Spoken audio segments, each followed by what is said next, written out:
ಬೃಹತ್ ಬೆಂಗಳೂರು ಮಹಾನಗರ ಪಾಲಿಕೆ ವ್ಯಾಪ್ತಿಯಲ್ಲಿ ಬೆಂಗಳೂರು ನಗರದಲ್ಲಿರುವ ಬೀದಿ ಬದಿ ವ್ಯಾಪಾರಿಗಳು ತಕ್ಷಣವೇ ನೋಂದಾಯಿಸಿಕೊಳ್ಳಿ. ನಾಳೆ ಪ್ರತಿಯೊಬ್ಬರಿಗೂ FSS ಲೈಸೆನ್ಸ್ ಫ್ರೀಯಾಗಿ ನೀಡ್ತಾ ಇದ್ದೀವಿ ಸರ್ಕಾರದ ಮಟ್ಟದಿಂದ. ಬೆಂಗಳೂರು ನಗರದಲ್ಲಿರುವ ಊಟ ತಿಂಡಿ, panipuri, non veg, Chinese food, coffee, tea, ಇತರ ಆಹಾರ ಪದಾರ್ಥ, ಕಟ್ ಫ್ರೂಟ್ ಮತ್ತು ತಿನ್ನ ಪದಾರ್ಥ ಯಾರೇ ವ್ಯಾಪಾರ ಮಾಡುವಂಥ ಬೀದಿ ಬದಿ ವ್ಯಾಪಾರಿಗಳಿದ್ದರೆ ನಾಳೆ ಸಭೆಯನ್ನು ಕರೆದಿದ್ದೀನಿ. ನಾಳೆ ತಕ್ಷಣವೇ ಎಲ್ಲರೂ ನೋಂದಾಯಿಸಿಕೊಳ್ಳಿ. ನಮ್ಮ KPC ಕಾಂಗ್ರೆಸ್ ಭವನ, ಭಾರತ್ ಜೋಡೋ ಭವನಗೆ ಬರಬೇಕು. ನಾಳೆ ನಿಮ್ಮ ಆಧಾರ್ ಕಾರ್ಡ್ ಪ್ರತಿಯೊಂದು ದಾಖಲೆ ತಗೊಂಡು ಆಹಾರ ಪದಾರ್ಥ ವ್ಯಾಪಾರ ಮಾಡುವವರು ಪ್ರತಿಯೊಬ್ಬರು ನೋಂದಾಯಿಸಿಕೊಳ್ಳಿ.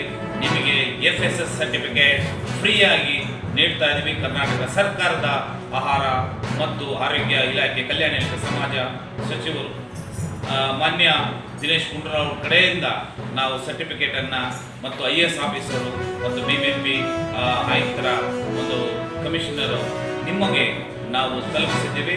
ನಾಳೆ ನಾನು ಸಭೆಯನ್ನು ಕರೆದಿದ್ದೀನಿ. ತಾವುಗಳೆಲ್ಲರೂ ನಮ್ಮ ಬೆಂಗಳೂರು ನಗರದಲ್ಲಿರ್ತಕ್ಕಂಥ ಆಹಾರ ಪದಾರ್ಥ ವ್ಯಾಪಾರ ಮಾಡುವವರು ಬಂದು ನಾಳೆ ಕಾಂಗ್ರೆಸ್ ಭವನ ಕಚೇರಿ, KPC ಭಾರತ್ ಜೋಡೋ ಭವನ ನಾಳೆ ಸರಿಯಾಗಿ 10 ಗಂಟೆಗೆ ಎಲ್ಲರೂ ಬಂದು ಭಾಗಿಯಾಗಿ ತಕ್ಷಣವೇ ನೋಂದಾಯಿಸಿಕೊಳ್ಳಿ.